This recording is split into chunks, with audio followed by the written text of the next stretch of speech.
আমার বিশ্বাস যে তাণ্ডব সকলের হৃদয়ে তাণ্ডব চালাবে, এবং তাণ্ডব কিন্তু অসম্ভব পরিশ্রমের একটা সিনেমা। তাণ্ডব নিয়ে বলতে গেলে এক লাইনে বলতে হয়, একটা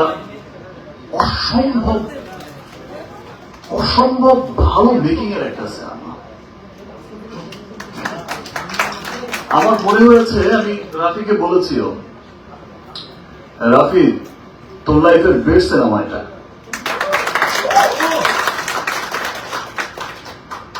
এই প্রোডাকশন হাউস আছে, এই কোলাবোরেশনের সাথে এটা আমার সেকেন্ড কাজ।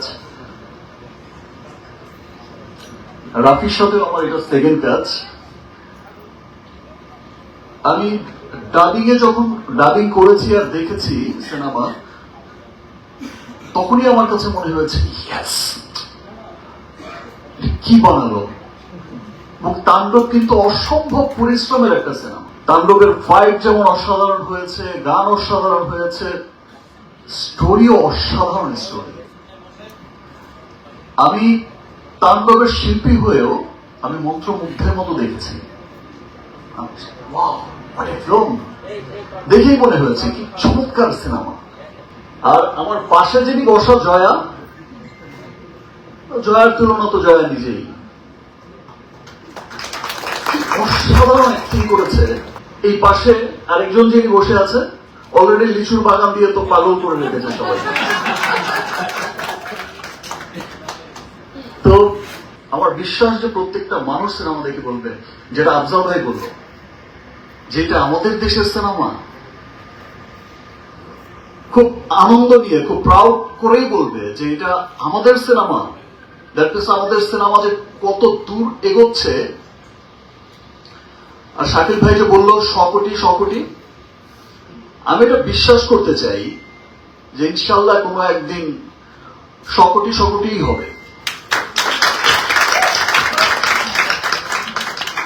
এখন শুধু আমাদের দেশেই যে সিনেমাটা চলে তা তো না, এখন ওভারসিজেও পৃথিবীর বহু দেশে যেখানেই বাঙালি আছে সেখানেই আমাদের সিনেমা যাচ্ছে।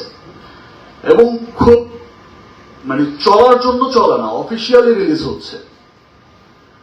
এবং ওভারসিজ থেকেও কিন্তু চমৎকার একটা বিজনেস আসছে, সেটা America, Canada, middle east, Europe, England, Australia, পুরো পৃথিবীময়। আমি তো দেশের বাইরের অনেকগুলো দেশের যখন থিয়েটারের সিনেমাগুলো দেখি যে এরকম উপচে পড়া ভিড়, তখন আমার মনে হয় যে ইয়েস, একদিন বলেছিলাম যে পুরো পৃথিবীতেই দাপটের সাথে চলবে আমাদের সিনেমা। এবং এই ওভারসিজ কিন্তু এখন দাপটের সাথেই অফিসিয়ালি মুক্তি পাচ্ছে। আমি এর মধ্যে দেখলাম যে অস্ট্রেলিয়া একটা ভিডিও দেখলাম যে পাশাপাশি 2টা থিয়েটারে চালাচ্ছে এট এ টাইম। আমার যে লাস্ট সিনেমা গেল, তো সেটা দেখেই মনে হয়েছে যে ইয়েস, 100 কোটি যাবে, 100 কোটি যাবে ইনশাআল্লাহ।